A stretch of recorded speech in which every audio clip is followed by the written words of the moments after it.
Salut mes amis youtubeurs. Je voulais vous dire concernant les Nicolas Hulot là. Il est accusé d'attouchement sexuel. Voilà. Il y a aussi celui-là qui chantait Femme, femme, t'es comme un soleil qui brûle dans ma vie. Tu... Comment il s'appelle ce chanteur là des années 80? Ce chanteur-là, vous le connaissez, c'est le chanteur des années 80. Lui aussi, il est accusé, il est même en prison en ce moment, pour détournement de mineurs de moins de 15 ans. Voilà. Et concernant PB, je ne sais pas si vous vous rappelez, c'était dans les années 80. Concernant PPDA, à l'époque, on regardait tout, ça passait à la télé, ça s'appelait Pyramide.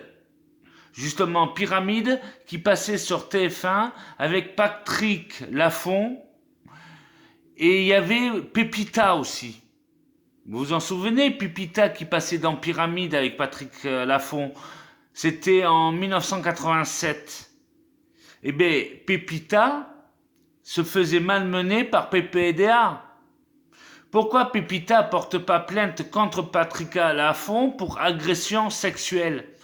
Parce que aujourd'hui, du moment qu'on va voir une fille, qu'on les met la main aux fesses ou quoi que ce soit, en France, c'est considéré comme une agression sexuelle.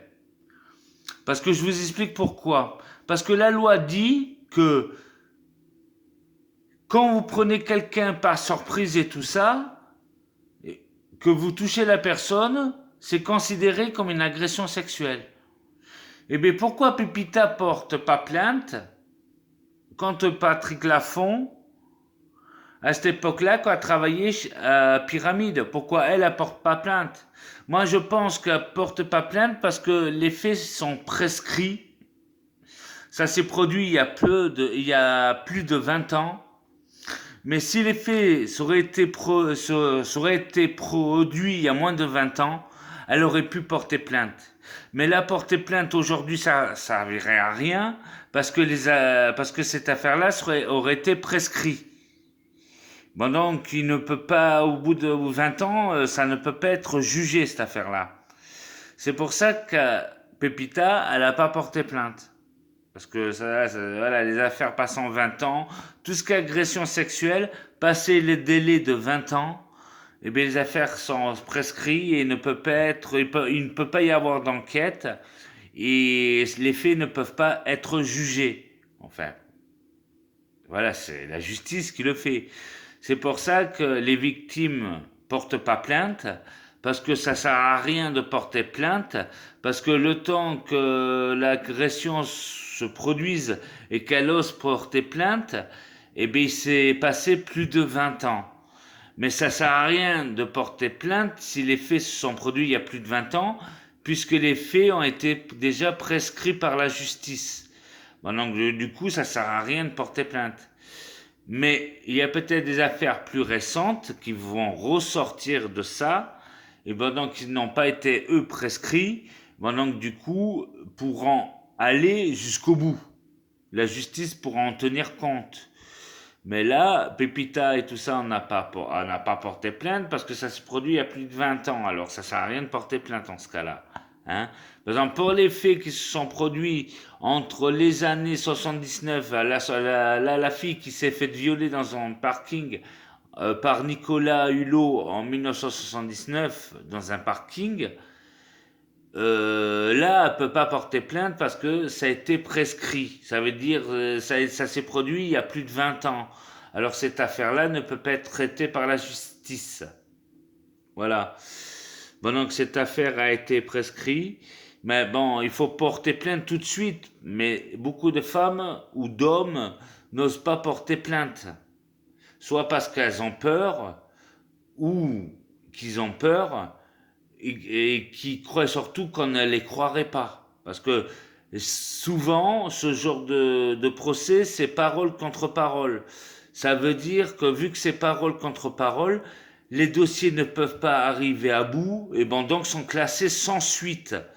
Ça veut dire que quand vous allez porter plainte, même si les faits sont produits 15 ou 20 ans après, il faut il faut des preuves. Si vous vous pointez comme ça sans preuve, forcément ça va être classé sans suite par la justice. Quand vous allez porter plainte, il faut aller avec des preuves. Si vous y allez sans preuve, c'est sa parole contre la leur. Bon, donc forcément, on peut pas placer des gens en prison sous des simples présomptions. C'est pas possible. Il faut des preuves, vraiment des preuves quoi. Si vous y allez sans preuve, ça sera perdu d'avance. Non, il faut des preuves, vraiment des preuves qui tiennent la route, quoi. Pas en disant j'ai été violé, voilà, ce n'est pas suffisant en soi.